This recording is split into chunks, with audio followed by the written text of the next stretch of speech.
Welcome, everybody, to another episode of Down the Pipe. I'm Levi Stevenson, joined by my good friends Marchie and Jordan Harris. How's it going, guys? What's up? How y'all doing? How y'all doing? Going pretty good. Getting closer and closer. Mm-hmm. Yes, sir. We're about almost a full week into fall camp so far, but we do have one episode left here of our 2026 season preview, or schedule preview. We're talking about the last three games on the schedule today, which is going to be Cincinnati at UCF and at home for Kansas State to finish out the season for a home finale against the Wildcats in Farmageddon. We're going to get into those here in a little bit. This is always the Nightcap, brought to you by Iowa Distilling Company down in Cumming, Iowa.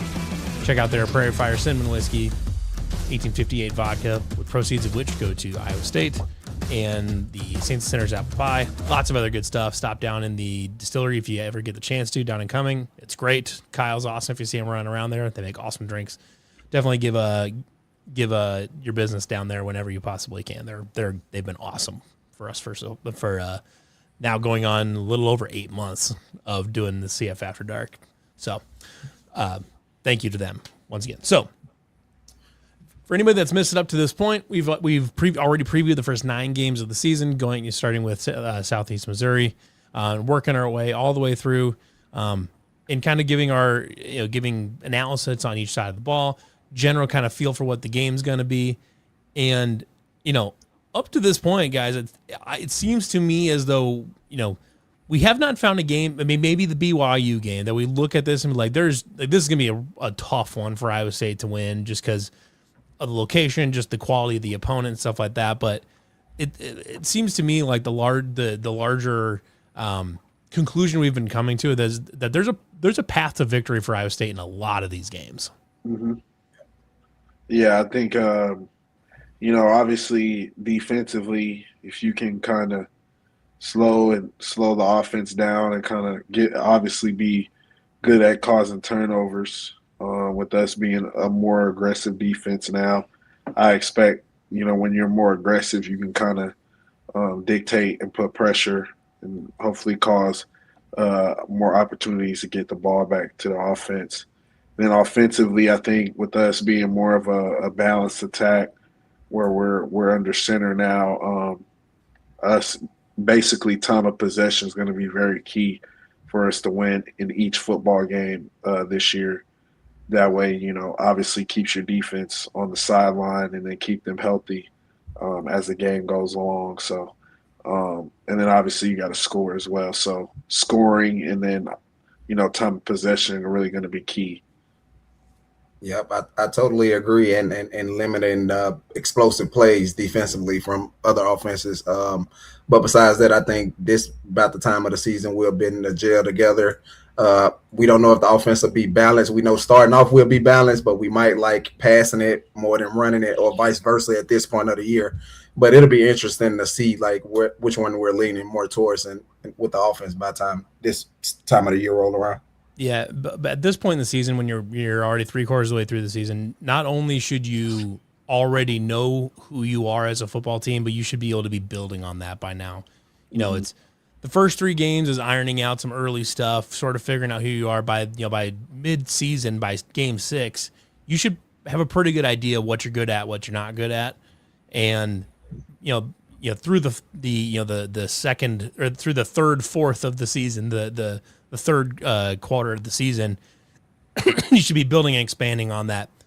By this point in the season, you should have a really good, you should be consistent, week to week, being able to be consistent on offense, defense, know exactly what you're going to get out of that type of thing, and then setting your floor high and then building on explosive plays from there, especially like an offense like this in a pro-style scheme. I would think that, by now, at this point in the season, you have a pretty good floor of we can run the ball, we can get 4.5, 5 yards a carry, we can just run the ball, we get our short routes here and there, and then now we've got that baseline already figured out, and we know that the defense is going to be rock solid against the run. We know they can force some turnovers. Now it's saying, okay, we've got that. We know that we can win games with that basic formula, and by doing that well. But now let's stack on top of that and say, okay, now we also have the ability because we've been able to run the ball so successfully. Now we can run some more play action. We can hit people deep because we feel more comfortable with our receivers. We feel more comfortable throwing the ball downfield because we have a better feel for how this offense works. This is the part of the season where you should be really expanding and you should start to see more explosive plays in this quarter of the season now that you're more comfortable with the offensive scheme, I think. Yep. That makes perfect sense. I agree. This is probably, this part of the season as well, I would say it's probably in its easiest stretch of the season, just in terms of the opponents they're playing. We talked about like last time, Baylor is, Oklahoma State's coming off of a terrible season. We think they're probably going to be pretty good on offense. We don't know 100% sure what the defense is going to look like. Baylor might be fighting for life. Dave Aranda might be fighting for a job at this point. He may already be gone by the time Iowa State plays Baylor. And speaking of coaches that are absolutely on the hot seat, we'll go to Cincinnati. Scott Satterfield now is currently, by by public opinion and anywhere you read about Cincinnati football, they have to win decently well this year, or Scott Satterfield will probably not be there for 2027. He is absolutely on the hot seat. Unfortunately, he is in a tough spot because he just lost Brennan Sorsby to the portal. Now, granted, that might have all blown up in his face anyways had he kept him. Right. So even if he didn't transfer out, he probably Brennan Sorsby probably wouldn't be the quarterback because Cincinnati this year, no matter what. They've got some people on offense. Last year, they were able to run the ball fairly well, and especially against Iowa State. That in that stretch of the season where Iowa State's defense was kind of bad. Cincinnati ran the ball all over us.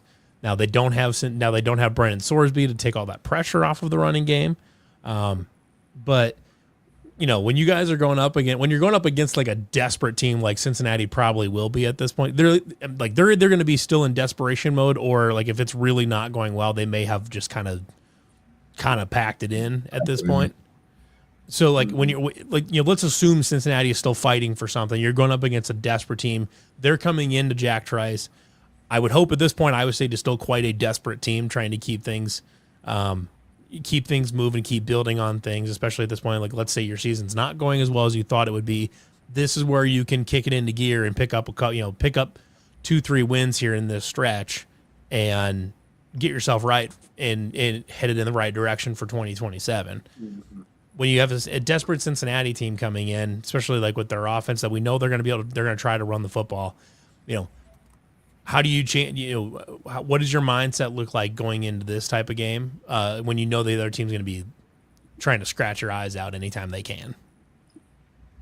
I think the mindset is going into this kind of game is you just got to play up to our standards. This can be a game where guys come in and not saying our guys will do it, but just human nature, guys will feel like, oh, this team, we can just go and roll out the ball and play. But I think we should get to a point where we leave no doubt that we're the best team on the field and make them play up to our standard, not us playing down to their standard. And I think that'll get us through this game. Mm-hmm. Yeah, I agree with Jordan. I think you just play your game. I mean, it doesn't matter, if they were really emotional or if they weren't emotional at all about the game. You still got to go out there and execute and do your job. So however you get yourself motivated, that's what you should do. You know what I mean? And just kind of go from there. I mean, it's just a normal game. Some games are bigger than the rest. Obviously, we kind of know that, as players, as coaches, as fans. There's just some games that just means a little bit more. But other than that, I mean, just play your game. Yeah. And then I think the other thing that we got going for us, because we played them in the Jack this year, right? Yeah. Yeah, and I mean, you got to March. I don't know how y'all felt about it, but every time we played in the Jack, it didn't matter who we played. Like we're gonna go out there and play ball. Yeah. So I think that could be an edge that will be an edge for us as well. Yeah. And at home. So Cincinnati last year, they said they love to run the ball. They brought in a ton of they have really good backs. And then they also, in general, that it's running the ball and taking deep shots, is what that offense does. They brought in, so they brought back Zion Johnson. He was a backup there, but they think he's probably going to be a really nice player. They brought in quarterback J.C. French the fourth. He's a transfer from Georgia Southern, which Georgia Southern, for any people that know, like they're not typically like a winning football team, but their offense puts up a ton of yards. They move the ball pretty well, generally speaking. They kind of bounce back and forth between chipper option and air raid, seemingly at will. It's kind of a weird deal, but that's a productive offense that like JC French coming out of there would have a good football IQ coming out of that offense, coming out of that program. They also brought in Jabrian Payne from Notre Dame, Cole Tapp from Stanford, Zylan Perry from Louisiana, formerly Louisiana Lafayette. They've got tons of backs in there, and they brought in a bunch of receivers. They've got Cyrus Allen. They brought in from last year. They brought Cade Walford from Kent State, J.V. Gibson from Oklahoma, Lorenzo Fenner from South Dakota, Flynn Shield from the Colorado School of Mines, and Malachi Henry from Central Arkansas. They've got tons and tons of weapons all over the place. Part of it will depend on what J.C. French can do.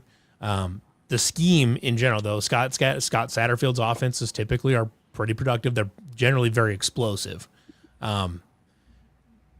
This feels like a game for Iowa State here where you're going to give up some plays. You're probably going to give up some 20-yard catches or 20-yard runs or something like that just because just the nature of their offense and being a more aggressive defense. But this feels like a game more than others where a couple key turnovers by the Iowa State defense could be enough to put Cincinnati in a big bind and give Iowa State a massive leg up in this one. Mm-hmm. Yep, I totally agree. And then on the explosives, let's just make sure we get the ball down and let her play another down. It shouldn't be explosives touchdown, explosive get in field goal range. You feel me? I think it should be at a point where we get the ball down and get a couple turnovers, like you said, and force them to play from behind, and they'll force the issue, and that'll lead to more mistakes. So I think the kind of game that'll be just limit explosives for sure. Yeah, I agree with Jordan. The other part of this too is that Cincinnati's offense last year was good against bad teams, but when you had against bad teams, and also they had a good game against Iowa State, though Iowa State at that point was also down Jeremiah Cooper and Jontez Williams at that point, and they were dealing with piles of injuries, and did have a pretty rough stretch in the season. But otherwise, when they played BYU, Utah, TCU, Arizona, Nebraska, all those, they were not very good. So this is a team that like it'll take advantage of it if the other team doesn't have good athletes or whatever it is. Mm-hmm. But if you can punch Cincinnati in the mouth and like I said, get a turnover, get some negative plays, they fall apart fairly quickly. And especially if they can't keep moving, if they can't convert on first and second down, if it comes down to third and long last year, especially, they were very unreliable in converting third and longs last year. Yeah. And you lose a very dynamic quarterback in Brendan Sorsby as well as a few other players. Now, granted, again, bringing lots of weapons in, but you know, when you lose a guy like Brendan Sorsby that can make plays with his legs, that's a good passer, can make plays with the legs, you miss that. Mm-hmm. This, like I said, Iowa State should know where it's at, I think, on defense at this point in the season. And I would expect Iowa State to be pretty aggressive in this one, I think. It kind of like the if you guys remember like the 2018 West Virginia game when Will Greer and Dana Holgerson were coming in, they were like number 6 in the country, I think is what it was. Mm-hmm. West Virginia's whole game plan was to hit a couple deep plays at the beginning of the game and just take the crowd out of it, deflate you, so that way you just don't even want to play the other 3 quarters of the game. Mm-hmm. And you survive that punch in the mouth early, and then you get a couple turnovers, you get that safety, that kind of stuff. When you have a team that really relies on explosive plays the way West Virginia did or Cincinnati does, mm-hmm. if you can cut that off and make them march down the field, they are not a fan of doing that. Make a mistake. Yeah. Yep. I agree. Totally agree. So that'll be, I think that's the matchup to watch there. You're gonna have to keep. I would say it's gonna have to do a much better job this time around of defending that run game. Granted, I guess obviously totally different scheme, totally different players, but like you can still look back and watch that tape from last year and say like Cincinnati, last year was not a good team, and I would say it was going in there feeling like they should go in and win by a couple touchdowns, but Cincinnati took it right to them. Like that was a credit to them. That was a very physical game on their part. They did a really nice job lowering the shoulder.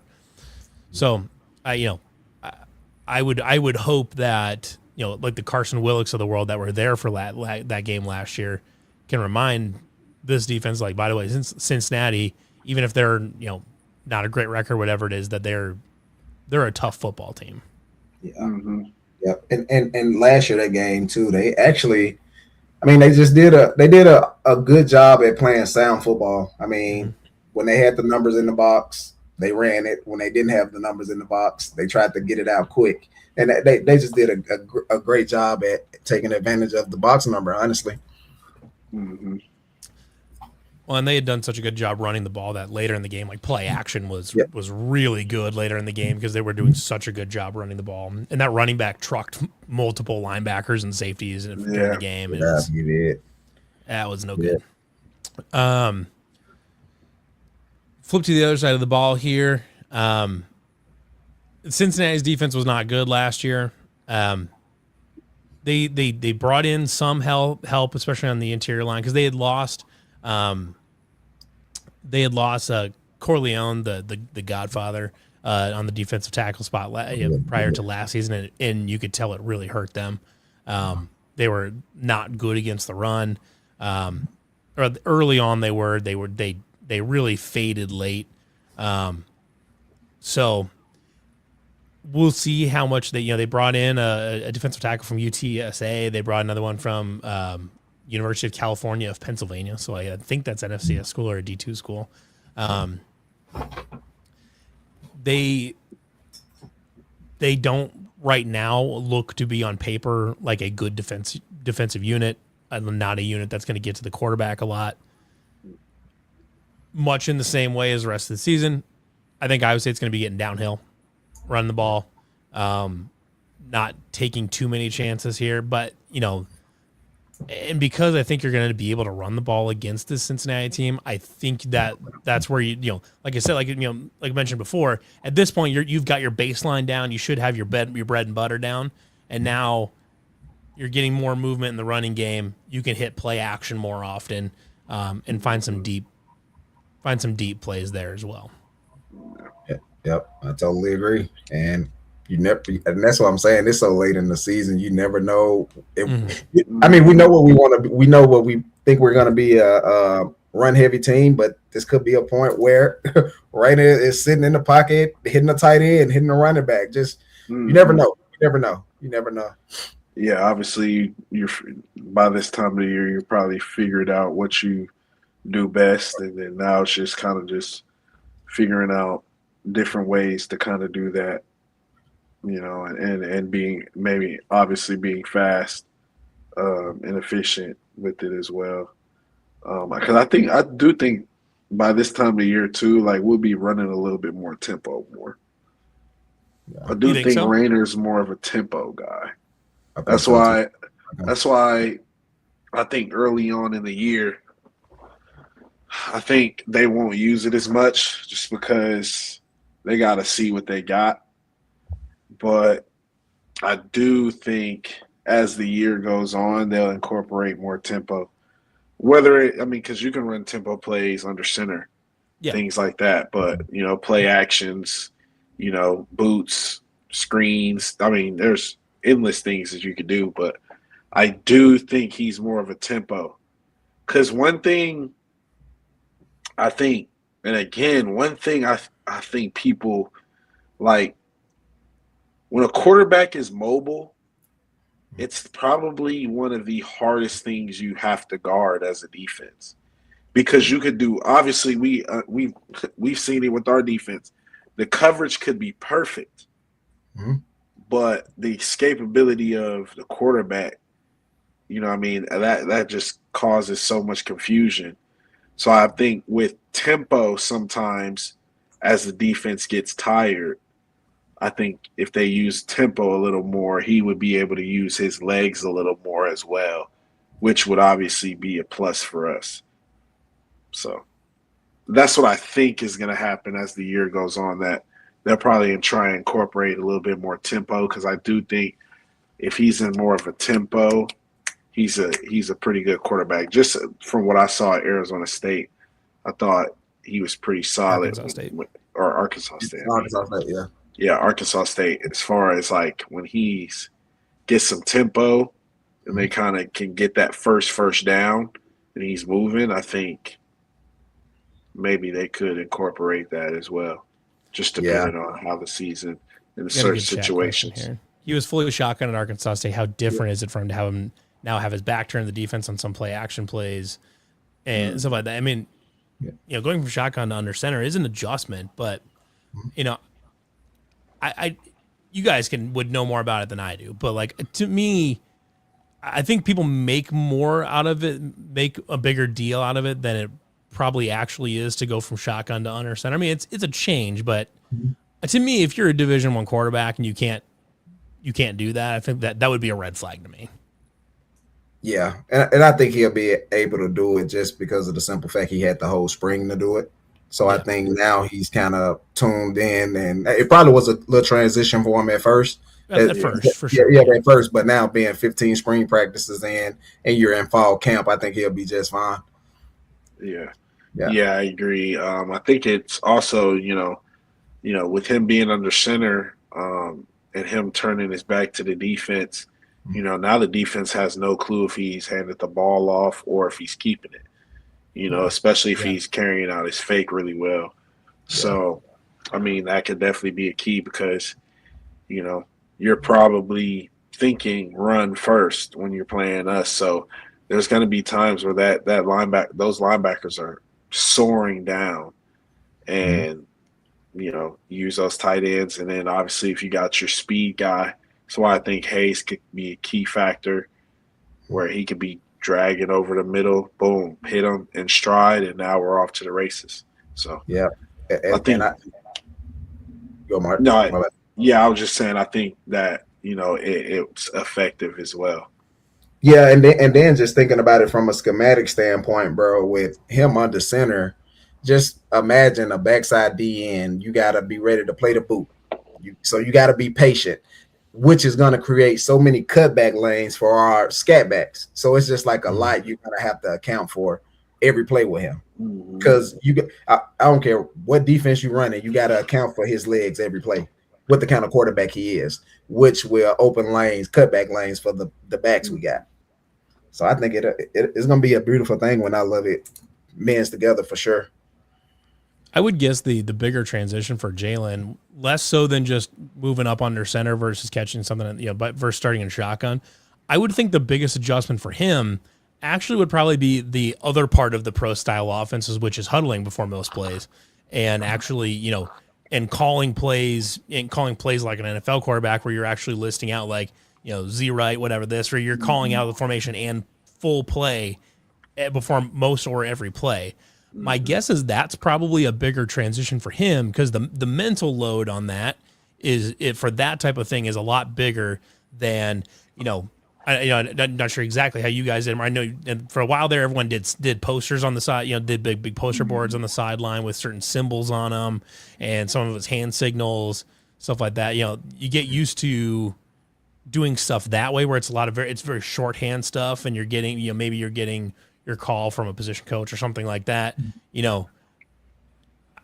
I would guess that for Jalen specifically, because so much more of the mental load is on him as far as delivering that play call to everybody in the huddle, that's a different skill set than basically just shotgun, no huddle, just doing everything all the time that way. Yeah. I don't know. That seems to me like that would be a bigger transition for him than simply going up and getting under the center's butt instead of sitting back in the shotgun. Yeah, but I think now they got it a little bit easier because they got the dots, right? Yeah, this is this is truly like a pro style thing now, where they've got the play call on the helmet, and then he's reciting it back to everybody in the huddle type of thing. And so, I mean, I know you're gonna have your plays that are long and drawn out, but I think this come down on as a coach. Like, try to keep it as simple for them. Like, let's not sit in there and give them the longest play ever. But there's no reason to get none of that like Sean Payton, Drew Brees bullshit. Where it's like the whole I mean, at the same time, this is really a perfect opportunity for him to develop, to go into the league. I mean, because that's what he's going to be having to do in the league. So, I mean, this is perfect for him. If he wants to play in the NFL, he's going to have to learn how to do that. You're going to have to do that anyway. So, this is a perfect year for you to get used to that and have to, have command in the huddle. And I think, again, there's pros and cons, being under center, things like that. But I think one of the pros is also like, it's going to make it hard for teams to kind of have pre-snap reads. Because, I mean, you come from that huddle, boom, they're at the line of scrimmage. You can get the line. Yeah. I mean, linebackers and safeties, especially those guys, they're going to have to dissect stuff really, really fast. And, if you're not a fast processor, and you can't, and you're in the wrong gap, that could be, that could be great for us. So I'm really interested to see how this offense is going to look, because I know we're going to be under center, but in a way, I think with Rayner's skill set, I do think they're going to be in a lot of shot. Like, it's going to be very balanced stuff, like shotgun as well. That's just my theory. I have no clue.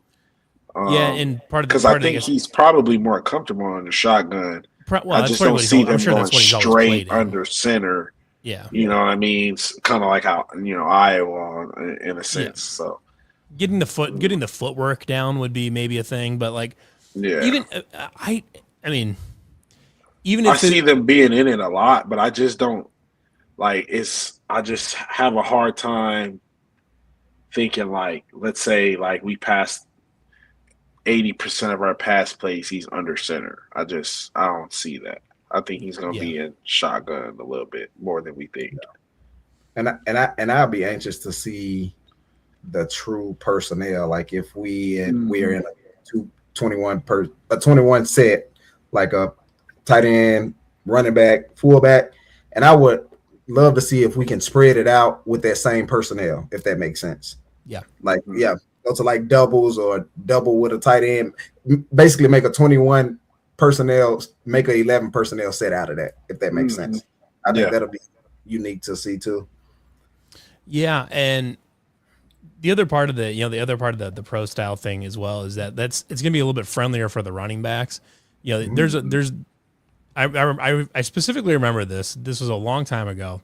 There's an old Iowa State running back. You guys, it was well before our time. His name is Hiawatha Rutland. He played in the early 2000s for some of Dan McCarney's teams, and someone had interviewed him about, and this would have been right as like late 2000s, right as more and more teams started switching from your what is now called a pro style offense to the shotgun, the spread, what was just the spread back then, the evil spread offense, which was just shotgun formation with more receivers.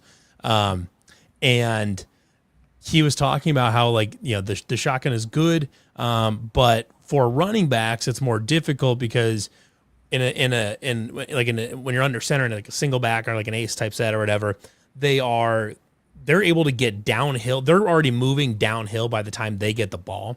So they get, like when they hit the line of scrimmage, they're moving by the time they hit the line of scrimmage. Versus when you're in the shotgun, you're more reliant on you're going to get the ball and then it's a lot more reading. It's reading the offensive line and then finding your gap versus just getting downhill and getting forward type of thing. So like if you're a downhill running back that wants to get north south and get upfield, when you're running out of a single back set versus out of a shotgun set, you have a little bit better head of steam get hit by the time you hit the line out of an under center set. Yeah. So, if you're really trying to run, power scheme with a power running game, under center is kind of the way to go if you want to give your running backs the best shot at getting upfield. Yeah. I mean, could be, but at the same time, we can have the best of both worlds. We can give them a pistol look. Sure. A pistol look. Versatility is key. Yeah. Right. Yeah, because I think in a pistol look, he'll still be able to come down here. It's just when he's offset, that'll be pretty hard. But a pistol look, he's basically behind the quarterback as it is. Yeah. So, I'm watching a little bit of tape. I have Jalen Rayner's high school tape pulled up on the side over here. I'm kind of glancing over to. He's running a lot of pistol in high school. Yep. So like, you have a lot of that. And they ran pistol at Arkansas State here too. Like that's a pistol is kind of a good hybrid between the two. Yeah. I would be shocked if you don't see some pistol in this offense. Yeah. When you have a quarterback that can run like Jalen and you can still get him downhill on a pistol, you run something like that when you can. That's all I'm saying. It's just like, you have your offense, but you have to have whatever the quarterback is good at, you have to still have that in the offense. You know what I mean? Like, since this is a new relationship, you know what I mean? You have to have stuff that, hey, like, we're going to probably see some Q stretch. You know what I'm saying? Get stuff that is easy for this guy. Figure out what he's really good at throwing. Put some plays in for that.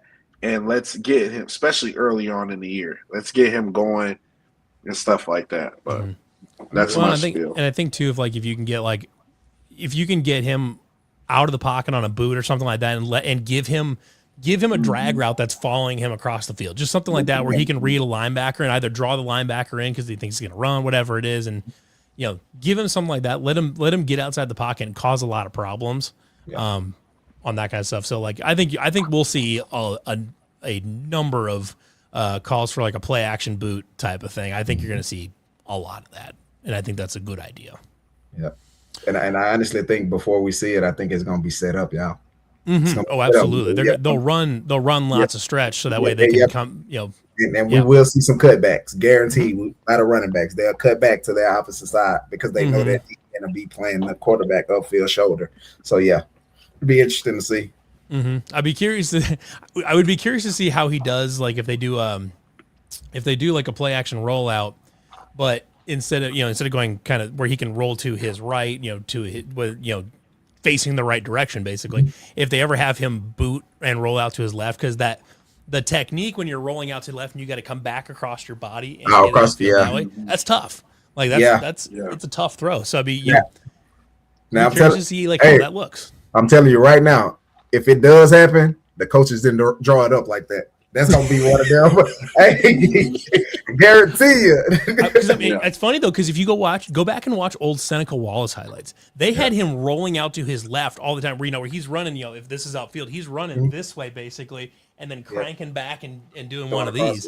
Like they were doing that all the time back then. It was kind of wacky to watch, actually, especially like a little throwback pass. Kind of, but like it was truly like it was a boot to like the left, and then then he's getting back around and he's delivering like vertical or even back to his right a little bit. It's like it's kind of wacky to watch because like you would never drop a play like that anymore. But anyways, let's move on to UCF, or Central Florida as I know they like to be called. So okay. Oh, so Cincinnati's at home. I think we all feel like if Iowa State takes care of business, they should come out of that with a win. Agreed. All on board? Agreed. Cool. Now we're heading off to the last road game of the year down in Orlando at what I believe to maybe be one of the more overrated venues in college football, which is the Bounce House. I love the Bounce House. I'm a Bounce House hater. Wow. Yep. Scott Frost is back at the helm of the Knights after a tumultuous tenure in Nebraska and then a year off. Not really a lot nice to say about UCF last year, really. I mean, they just weren't good. There's a reason Gus Malzahn is not there anymore. They're desperate to find the magic that made everyone believe they were a good addition to the Big 12 way back when they had their undefeated season and all this. That was all under Scott Frost. They're trying to recapture that magic. Does Scott Frost personally have his shit together? I don't know. But if he doesn't, then this could be another weird year for UCF, where we're all leaving our head left with our head scratching our heads, wondering, was UCF actually a good add to the Big 12 at this point? Because they've done nothing in football, they have done nothing in basketball or any other sport. But anyways, to football. They have their quarterback Alonzo Barrett. They were a revolving door at quarterback last year. Could never, keep anything together really. They were a highly penalized team last year. And it's just, I'm not sure what the optimism is for UCF right now, other than just hoping that Scott Frost is going to lead you back to the promised land at some point. They got some good transfers in on the offensive line. Like they got Brady Wayburn from UConn. They got a center from Michigan State. They brought in James Madison's Alonzo Barrett. He's a good dual threat guy, but I'm concerned about the consistency of this team. I'm concerned about potentially I'm concerned about how together they're going to be, program culture, I guess is maybe the right word I would use for it. Because that was one of the things that tore Scott Frost's Nebraska program apart, is that he couldn't keep any of that program together. What's the vibe check on the UCF game? I don't know. This feels like a weird spot. So with me, I'm looking at this, and I know there are two different programs. Don't get me wrong, but this UCF team kind of reminds me of a Colorado team, just because of the simple facts they got athletes all over the board. Like they really do. They got good players there. The thing is, it's just like, are they gonna be in the jail together at that point? Are you gonna have some in this point of the season not backing out literally, but like taking the gas off a little bit? But I'm kind of, I know they got athletes on the field. I know they got that. So it's just a big thing to see how the season is going and which guys break out, which guys take it in. But I'll be a little concerned about it, as far as on paper, because I know they got players all over. So you just never know. You never know. I think I think the bounce house can pose its challenges. I do think they got some good players, man, at UCF. They got an embarrassment of riches down there in Florida and South Florida and all over Florida. You know what I mean? And so they're definitely going to have some talent and players that can play. The key thing for them is obviously culture and just, really you just got to have the players, man. Like it really just come down to having the players. Like you got to have the right players for whatever you're trying to build, and it's got to gel. And then obviously you got to go out there and make the plays ultimately. But, yeah, you got to have the players at the end of the day, and it's just really that simple. But I do think this is a game where, to me this is a tough win, just because I do think them being in Florida, it's their temperature. It's not like this is in Ames or it's colder late in the year. I could see this game being a struggle for us, no matter who they have, just because, I just do feel like for example, a couple of years ago we had Rocco and them and we were undefeated. I mean, they were going up and down the field on us. We had to, scratch and claw our way out of there to get a win. You know what I'm saying? And granted, they also had the benefit of RJ Harvey back then.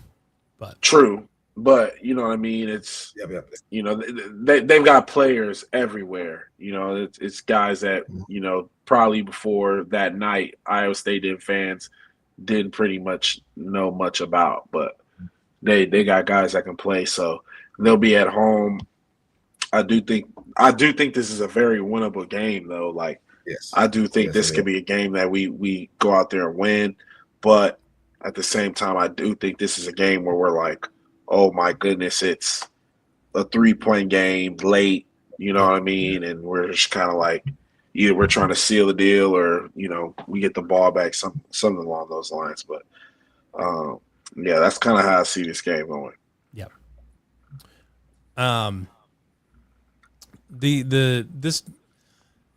This feels like one of those games where you're going in feeling like Iowa State should probably have a decent shot to win this thing. But if you can come out of there with a 3-point win, that's good enough. Winning on the road is hard. Winning on the road in the Big 12 is hard. And especially when you have a new team with lots of young players, getting a big road win like that would be huge. You'd love to have something like that. And it's doable. Their defense lost a ton they lost a ton on defense. And I think their offense is going to be okay. The quarterback seems to be pretty decent. But they struggled. They struggled throwing the ball last year. They struggled on third down. They struggled. I mean, we'll see right now. There was last year. It was kind of like if they weren't able to throw the ball, they weren't getting anywhere. They couldn't win games if they couldn't start connecting downfield.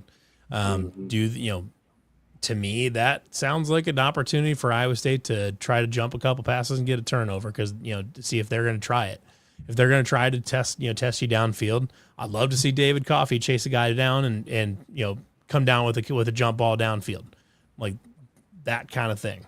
Run the ball, and really take the air out of it, and just go down and take care of business. Like I don't think you need any magic to win this game. You just take care of business basically.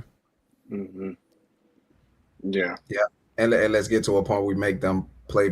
I don't want this to be a dog fight, but which I know it could be. I think we can pull it off in a dog fight. But if I had to hope what we do, I would hope we don't make it a dog fight there. Like I hope we don't make it like a last possession type game. Mm-hmm. Yeah. So, and the tricky part is, when you're forecasting this far out into the season for both Iowa State and really for any team, but especially for Iowa State with these new players, what our feeling on this now could totally change by the time you get to the end of September. But right now this feels like a winnable game. If Iowa State is improving like we think they're going to, if they're able to run the ball like we think they're going to be able to run the ball, that playing good defense and run the ball is how you go win on the road. Like that's just a really good way to win road games, and not turning it over. And if by this point, you feel good about Jalen taking care of the ball, you feel good about Aiden Flory and Cam Petaway, and maybe at this point Caleb Francois or River Peppers even, if you feel good about your running game, you can lean on that thing, and then what you can get in turnovers is gravy. And I think that's your strategy here. Like you don't need. I think you can just be the better team in this game. Yeah. And play like it. Play like it. Like it, for sure. All right, let's move on to Kansas State. Farmageddon for the home finale. They got a new coach this year. Colin Klein was the offensive coordinator for Kansas State for a little bit. Then went to Texas A&M for a year or two. Was it just a year? Them boys is glad to see Cam believe. Yeah, no shit. Kansas State notably tired of getting their ass beat by Iowa State the last decade. That's crazy. Like, because I remember, yep, it was like some years. Yeah, they were on a streak for a while. It was like 10 plus years, wasn't it? It was a while, yeah. And it's just kind of there was no team that Cam will spank more ass against than Kansas State over the last decade. But for Kansas State, a big part of this equation is Colin Klein, the Avery Johnson whisperer. We've been hearing about Avery Johnson and how he can be this Heisman contender. We've been hearing about it for years, 3-4 years at this point, and we have never seen it. There's glimpses here and there, But, anytime we've seen him play, he makes really terrible mental errors. He throws inaccurate balls. He makes weird turnovers. He seems like kind of a whiner. Yeah. Is Colin Klein the Avery Johnson whisperer here? Can he unlock his potential? I do think he'll be better this year. I do. I think Colin Klein is a pretty good offensive coordinator. He did a really good job at Texas A&M with Reed, Marcel Reed. And to me, Marcel Reed and Avery Johnson I'm not saying that they're the same or who's either or is better, but they're kind of similar as far as their playing style. Mm-hmm. Obviously, right now, we would probably say Marcel Reed is better. But at the same time, I do think Avery has a skill set that, if he could actually build on his passing game, that he could be dangerous because he is a really talented runner. I will give him that. Mm-hmm. But at the same time, he's got to develop the passing game because the good teams are able to load the box and stop you from running and force you to have to beat them with your arm. And unfortunately, he just hasn't been able to do that when it's mattered most. And so I do think, though, that Klein, if I had to make a guess, I do think Klein, though, gets them, rejuvenates them. I do think he'll be a lot better. And I'm not saying that they would make it, but I do think that's probably besides Tech and BYU, I would say they're the biggest threat to those two teams as far as stopping them, in my opinion, just on paper. That I think K-State would be a good team just because Colin Klein's a good coach. I do think Avery Johnson is talented. But again, if he doesn't develop as a passer, and I think that's where Colin Klein kind of comes in, where he's going to find different ways to build on your strengths, but also lift up the weaknesses and, be in a creative offense to kind of do the things that Avery Johnson likes to do more per se. So I do think that there'll be a better football team this year. Now, again, I don't know if they're better than Tech or BYU from the outside looking in. Again, this is on paper, but I do think, to me, they're the next best team on paper. Yeah. So on offense, they bring back, obviously, Avery Johnson there. Joe Jackson's back at running back. So they're two leading rushers from last year. You would assume with Colin Klein at the helm that they will be a very good read option type running team. That's how Colin Klein himself became a Heisman runner-up, I believe, is what it was in the 2012 season. I would imagine that their running game will be pretty dynamic. We'll see what they can get out of Avery's arm and just get out of his brain in general. Notably, their Jace Brown, who had caused Iowa State a few problems in the deep passing game. He had caught long touchdowns the last couple seasons. He left for LSU, so he is now no longer Iowa State's problem. You bring back they brought in Joshua Manning from Missouri. Isaiah Williams came with Klein from Texas A&M, and their leading receiver Jaron Tibbs is back. They're all like high end explosive receivers, just not like they're not a guy. None of them are guys you're going to throw 12 balls a game to, but they're explosive. They do bring back Garrett Oakley, who's a good tight end, really solid tight end. What was that? So he's been there for a minute. I remember him has. in the all black game. Indeed. So you would expect their offense to be fairly. I don't know if I'd say they'll be explosive, but they should be fairly consistent. You would think in the running game. You would think. We'll see how that works. I would be curious to see how the change in scheme for Iowa State affects Avery Johnson, because the 3-3-5 clearly gave him tons and tons of problems, could never find good receivers open, would regularly make weird plays because he wasn't sure where defenders were supposed to be or anything like that. I mean, it kind of felt like John Haycock took personal offense to Avery Johnson being on the field and just started screwing with him, which he kind of did. We'll see. We'll see if Iowa State with this new scheme is able to do that. Because as we've been talking about Jalen Raynor, is when you have quarterbacks that are really mobile, like Avery Johnson, who you could argue is really more of a run first quarterback that throws the ball here and there. We'll see how they handle that. And this wasn't great for mobile QBs. Hope our defense with 4 down looks better against them. Yes and no. They deal with mobile quarterbacks differently, but I wouldn't necessarily say that 3-3-5 was bad with mobile quarterbacks. It will handle it differently than the 4-2-5 will. Yeah, Jordan, you look like you want. Yep. You want to the I mean, and it just depends on what quarterback you're playing. The 4 down is you're going to make sure that quarterback stays in that pocket with them 2 ends.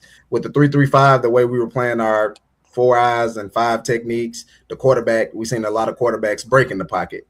Yes, we didn't have a guy but we did have somebody to eventually come and pull them up. But the biggest difference is the 4 down is just going to keep them in the pocket, as opposed to the 3-3-5. He's able to break the pocket and scramble, or we'll have somebody to come out of coverage and pull them up. So that's the biggest difference. I mean, if you're Kansas State, you need Avery Johnson to be a much more accurate quarterback. He has not been above 60% yet in his career. He has to get up there.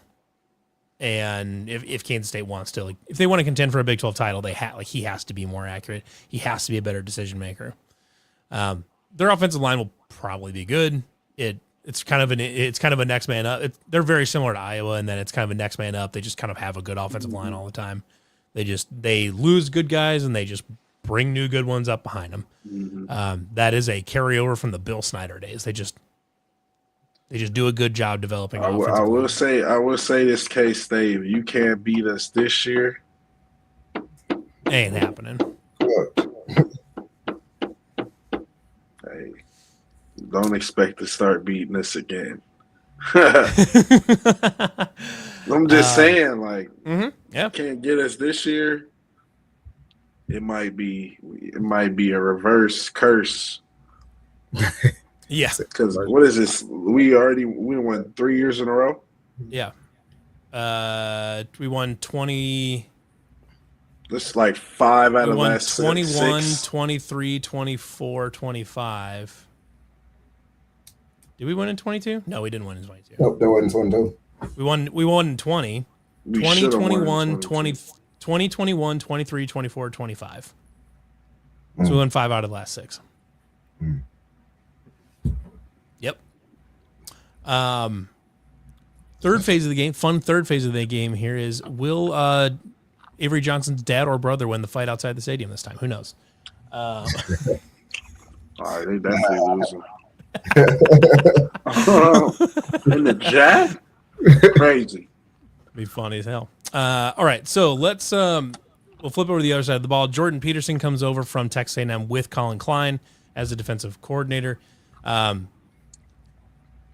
Kansas State brought in a lot of people. Last year, their defense was just not great. They were 83rd in total defense. If you're into the total defense thing, they got some turnovers, they got some sacks, but otherwise, we're just not a good defense. You did lose a transfer to Indiana, and actually lost 2 transfers to Indiana as well. But you still have Wendell Gregory coming back. Wendell Gregory coming from Oklahoma State from the past season. Good player, good pass rusher. They brought in Elijah Hill from Kennesaw State, who had 9 sacks and 11 half tackles for loss last year. Good player. This feels like another one of those where they're going to be forced turnovers. They're going to try to get in the backfield, but I wouldn't expect them to be like a top 40 defense or anything like that. They'll probably be somewhere in that 50 to 70 range, I would imagine. And just, get some turnovers, get some sacks, and just get the ball to the offense so that they can run the ball. They're going to, they'll have more you could think of them as like they're trying to be kind of what Iowa State is, but at least specifically on offense, that they're trying to be what Iowa State is a year or two from now, type of thing, where Iowa State's got more people that have been in the program, things like that. Yeah. But defensively, Kansas State they've got good corners, but they're replacing so much in the middle of that defense, and they just weren't that good last year, anyways. Yeah. So we'll see. Now, granted, this is the last game of the season. Yep. They should be pretty much gelled. They should know who they are by this point. Everybody will know who they are by this point. They're not. If you're looking at a spot where Kansas State is maybe we can let next year is defending the run. Mm-hmm.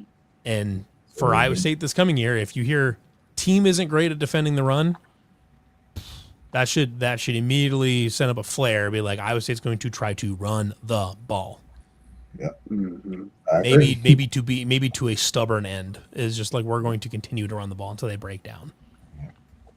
Totally agree. And that's the thing. I think what people always say, Marchie, tell me, offensive people always say you want to always establish the run game. Is that true, or that's So I guess we're gonna try to. It's easier to run the ball to just hand it off than to, it's the more efficient play. You know what I mean? More times than not. Yeah. So I mean, you want to be able to establish the run, especially for us. You're going to probably see a lot of teams try and load the box. You want to get those linebackers to come up so you can set up the shot play and things like that for what you want to do down the field. But nobody's coming up if they, you know what I'm saying, if they don't believe that you're going to run the football. Mm-hmm. So you got to establish the run and get guys to kind of get lazy on the run and then, pass. But same thing, you set up the pass for the run. Yeah. So, I mean, we can hit passing game early just to set up the run for later on. So, go both ways. I'm with you. And, for Kansas State, or for Iowa State attacking the Kansas State defense, I mean, like I said, they lost a lot on defense. They lost Austin Romaine to Texas Tech. Austin Romaine had been their, all-world linebacker for the last few years. He's, tackle machine type, just your classic tackle machine middle linebacker that's just everywhere all the time. For Iowa State, that he's your Jake Knott, AJ Klein type, just been there forever, does everything. They lost Quamos to Tennessee, Daniel Copps to Baylor, Tobias Nsonmi, and Chidi Obiazar to both to Indiana, and they lost tackle to SMU. They are depleted on defense as far as experience goes. Now, granted, 12th game of the season, new guys are in. They've got experience to them. You're all the way in at this point. Correct. But that's a lot of talent to lose. And Kansas State is not has never been, but is not currently a program do they still got that one tight end that was really highly talented? Lincoln Cure. Yes, he's still there. They still got him. Oh. Yeah.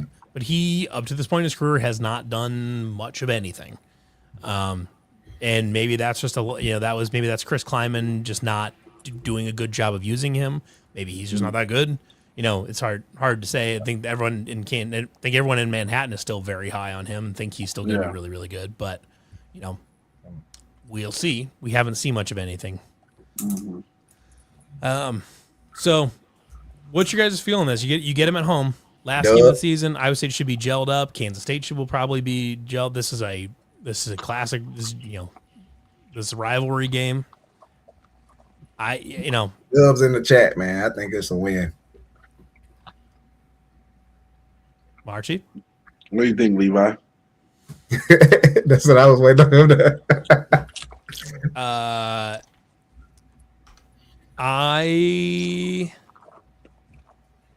I think we win this thing 27-20. I think we win. I think we're running the ball. I think Kansas State's miserable. I mean, here you go. I mean, that's 8 wins, guys. Yeah. I'm holding out hope, man. Marchie suddenly realizing that we are indeed homers. I have to lowball us because I have no clue. Like, this is the first year where I'm like, I really have no clue about this team. Hey, but so I don't want to just be like 8, 9 wins off the gate.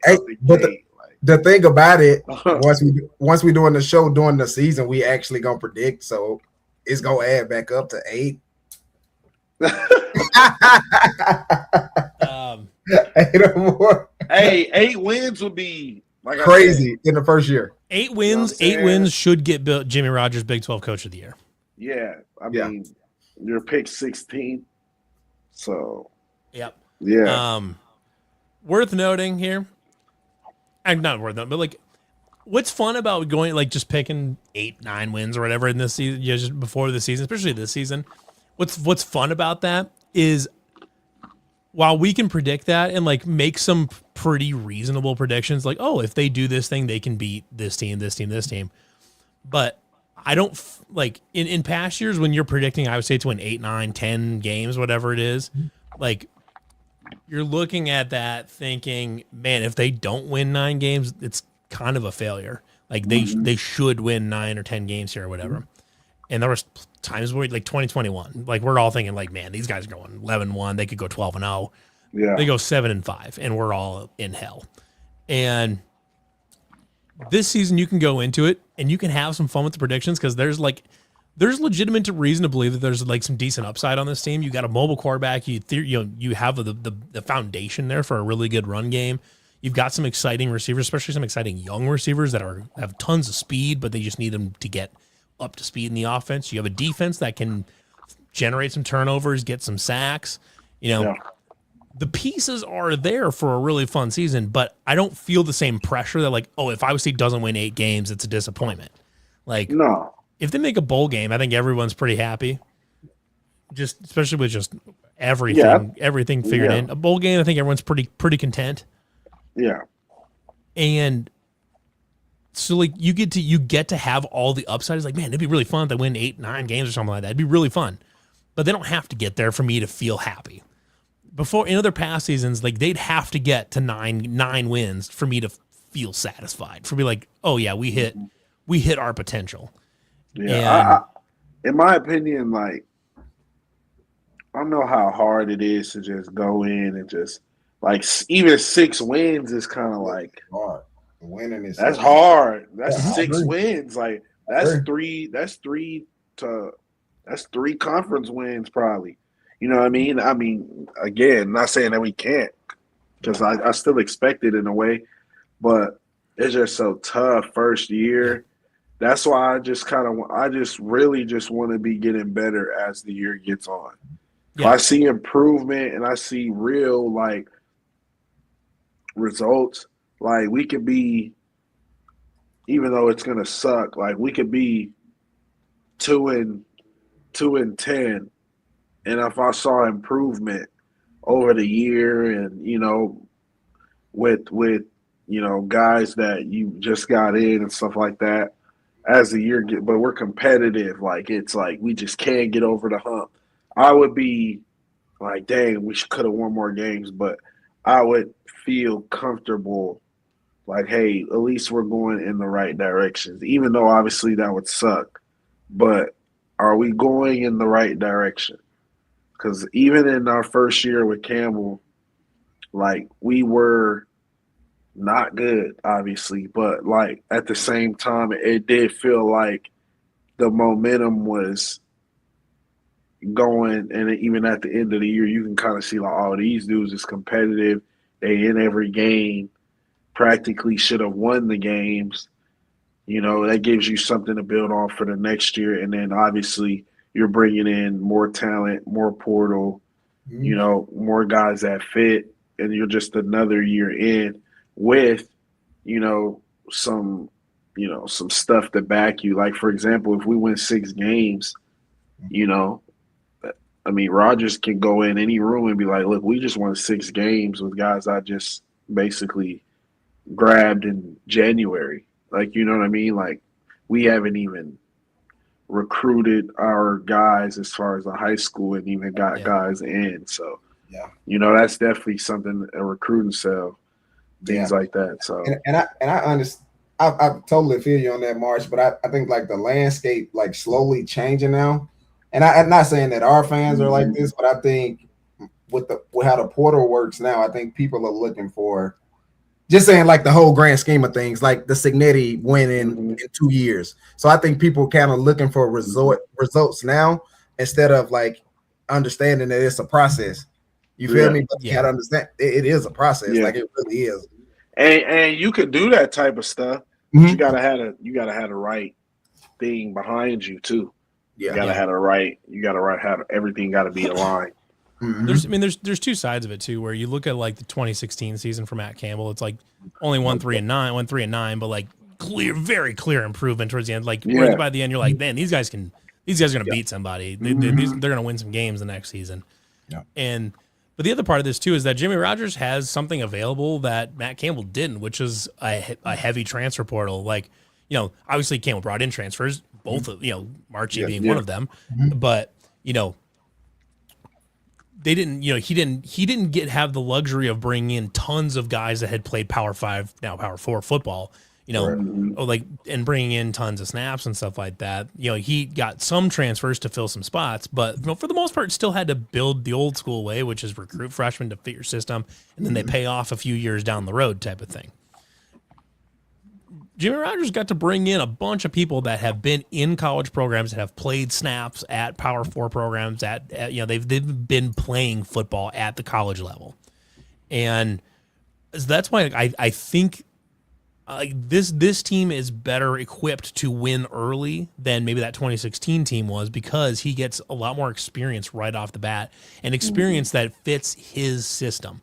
Because part of it too, with Matt Campbell coming in, not only does he have to build through recruiting versus the portal, but he's also taking guys that were in the previous system that may or may not have been great fits in the current, in what Campbell and John Haycock wanted to run, but they just had to kind of find the best guys and make them fit, basically. Yeah.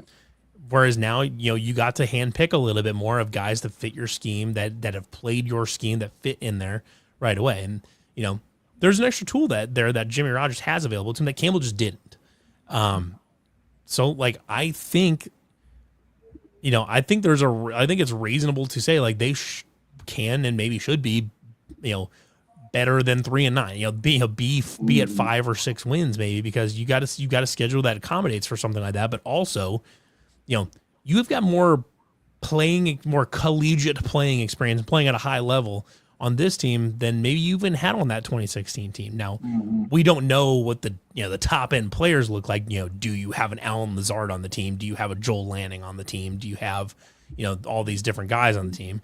But, we'll find that out. Maybe you do, but on paper, just based on how the rosters got built, there's reason to believe that Jimmy Rogers can win early.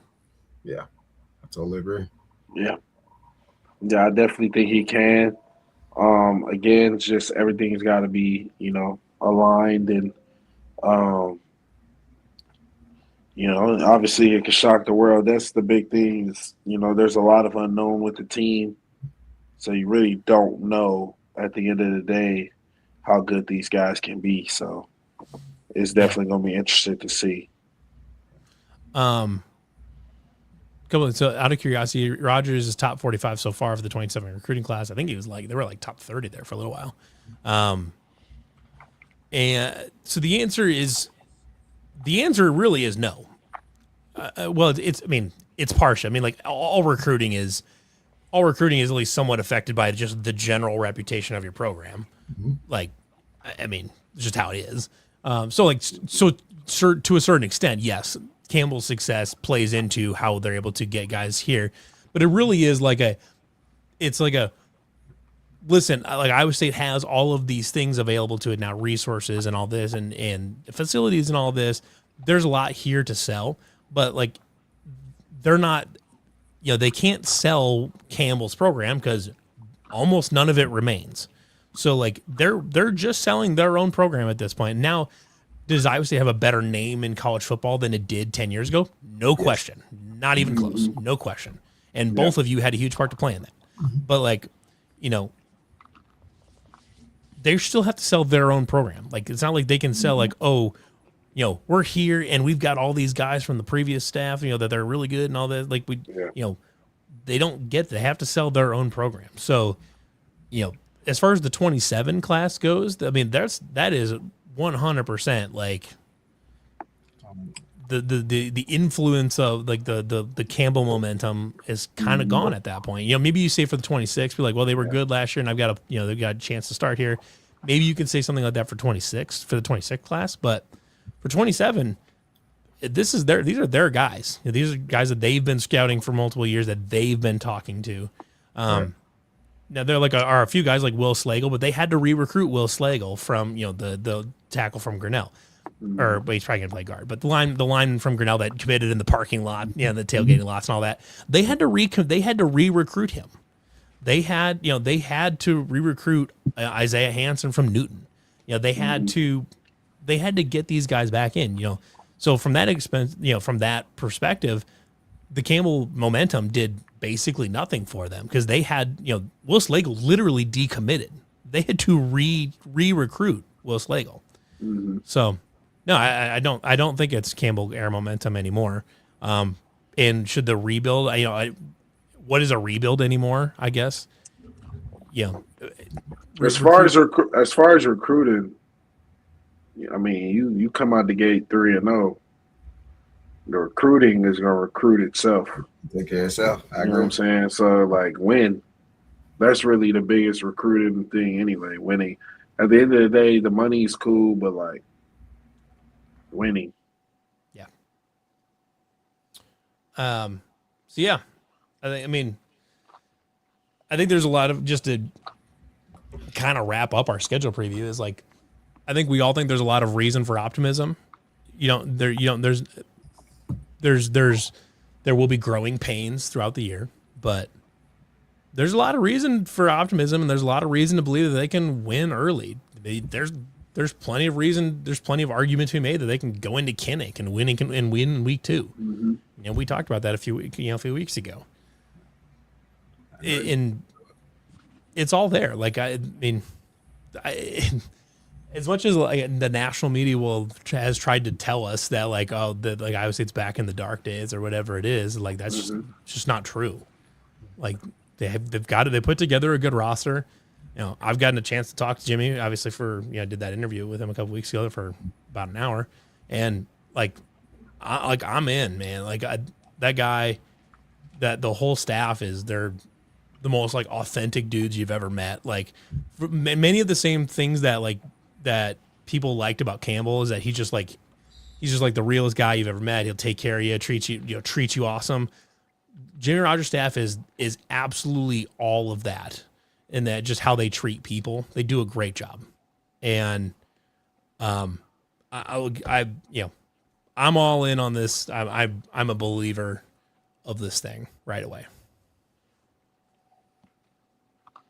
I'm with it.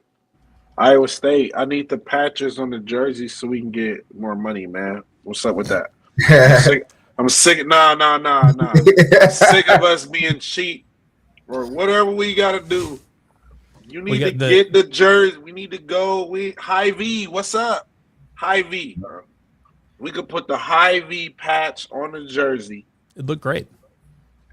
And let's get it. Let's get $5 million out of that, High V. I need it. Come on, Bebop's. Hey, matter of fact, man, Iowa State, call me, man. Iowa State, call me if you need me to get you on the phone with these companies, so they can put us on so we can get put on the jersey patch, so we can get this money, man.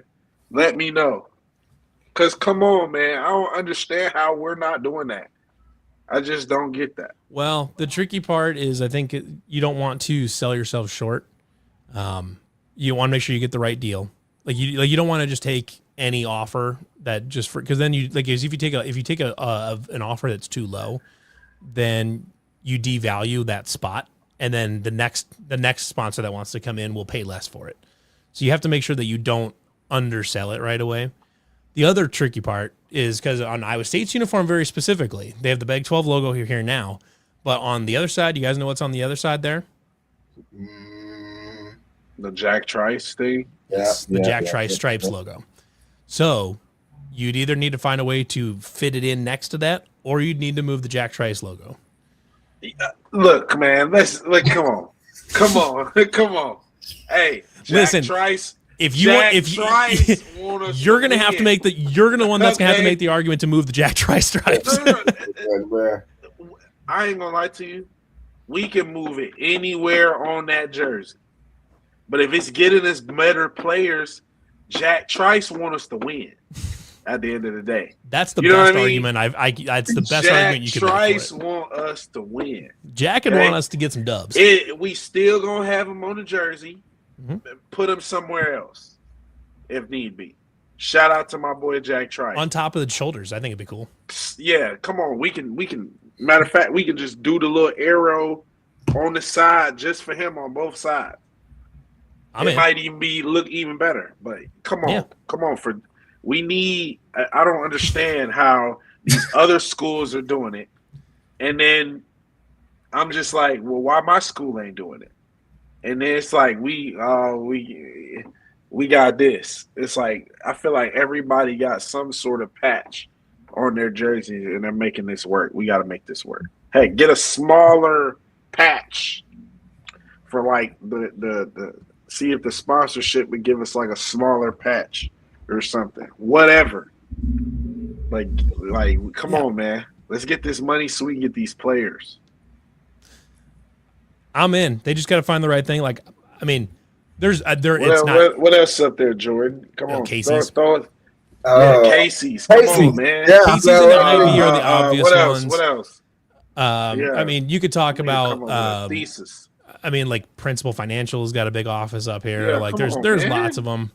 Principals, what's up? But the trick, I don't know. I'm sure there's more to it than just like, oh, who would look good on the jersey. But, it's I tell you what though, I know they're technically from Wisconsin, but Wisconsin's got Culver, so Quickstar. I'm a Quickstar guy. What's Quickstar? Casey's guy. Big Casey's guy. You prefer Casey's to Quickstar? Casey's, yes. I love my rewards too. What the heck is Quickstar? It's some new stuff that they like. Quickstar is Casey's but better. Hey, I wouldn't say better. It's better. Quickstar, when you walk in, Quickstar puts joy in it gives me joy. Is it a Buc-ee's? No. It's sort of like, that's what y'all need. Y'all need a Buc-ee's in Iowa. Don't worry, I'll get y'all one. The rumors are flying that they're building one around Des Moines. I'm telling you, when you get a Buc-ee's, y'all gonna be like, dang. Unfortunately, it's still a good 3 hours away from where I live. See, this is crazy to me because Quickstar's food is clearly better than Casey's food. You know what? They should do? They need to put a Buc-ee's at Iowa State. That's what they should be doing. Put that thing smack in the middle of campus. Casey's Pizza is undefeated, and they got some wings too. Casey's Pizza, but Quickstar's wings are better. I had Quickstar wings. Okay. I don't know. Actually, Quickstar has just really good like thigh, like chicken thighs. They're really good. Like, okay. If you're into that, like if you're into like dark meat and stuff like that, like their fried chicken's really really good. I had Casey's lunch pizza. I ain't never had the breakfast. You ever had the breakfast pizza? Next level. The breakfast pizza is really good. I've never really been a breakfast pizza type of guy though. That too. Like because you haven't tried it? Or? No, it's like, I want to clarify here. Are you talking about not eating pizza for breakfast or breakfast pizza? Like breakfast pizza. Like with eggs and stuff like that on it. Yeah. I'm not a fan. Freshly made Casey's breakfast pizza, very good. Very good. Like Casey's has better pizza than Quickstar. I'm not even gonna try to like deny it. Ain't close. But the rest of the store. The wings. You had the Casey's wings? I've had Casey's wings. They're good, but like they're not as good as Quickstar. They're not as good as Quickstar. You gotta try Quickstar. I got you. Try their wings. And then like I said, try their they have like a 6-piece like roaster chicken. It's really good. Just try. # bring Buc-ee's to Iowa. Well, I think This if I just remember sounds correctly, like a lack of Buc-ee's. I think I think I've heard that Buc-ee's owns land by Indianola. I think Owns? like they've bought property, but I don't know for sure. I've heard that though, is that Buc-ee's owns land in Iowa. Yeah. Which I mean, it's at the intersection Watch how of Buc-ee's swarm. I mean, like Iowa. Buc-ee's like Des Moines is the intersection of I-35 and I-80. Literally, like two of the biggest interstates in the entire country. Yeah. It would be kind of silly to not have one around there. Hey, you know what? Hey, you know what I think Buc-ee's go good at? The big truck stop on 80. It's like the biggest truck stop. And You want to like replace the one in Walcott with a Buc-ee's? yes. But that would be the 1,000%. biggest Buc-ee's. They would never put the biggest Buc-ee's in Iowa. They'd have to make They might. One of them. no. Buc-ee's would keep the biggest Buc-ee's in Texas. Yeah. That's just how Texas works, man. They could always make a bigger one. I mean, It's Texas. but why haven't they made a bigger Buc-ee's then? It's just because they, settling. It's because Texas is soft, right, Jordan? I Texas ain't is gonna soft. lie. I ain't gonna lie. Buc-ee's is starting to grow. Like I didn't even know it was like that. Well, like they've got really one in getting Kansas out. City. They're building one in Kansas City now. And they're World Cup working got their it way. I think they're putting one in Omaha, maybe, and they're working their way to Des Moines. But yeah, I mean, like for a jersey patch, I mean, like there's plenty of options for Iowa State. I mean, there's like seed companies too. Like you talk to like Pioneer or Wiffles Hybrids or something like that. But there's there's a lot of options there. I'm okay with them not having a jersey patch sponsor if the only offers they got were a little bit lower than what they were looking for. Because like I said, if you undersell it the first time, you're gonna have to undersell it forever. Because nobody's just gonna pay a bunch of extra money that the last guy didn't have to pay. Mm-mm. This is not how it works. So, yeah. So, anyways, appreciate everybody for watching this this schedule preview. Next week we'll have plenty of camp stuff to talk about, kind of some camp storylines up to this point, some interesting quotes from the coaches so far, especially like a couple freshmen that they've been talking about. That might be you might see them on the field a little bit. So we will wrap her up for this week. We'll be back again next Monday. Are we going to be good for 7:00 next week, guys, or are we going to go to 8? Well, I think we should be good for 7, but if you want to go to 8, Jordan? let's go to 8. Let's go to 8. Let's go to 8. Just to be next on the week, safe side. 8:00. 8:00. Next week, 8:00 on Monday. We'll be back with the next episode down the pipe. For Marchie Murdoch, Jordan Harris, I am Levi Stevenson. Everybody have a great rest of your week. Good weekend. Go Cyclones.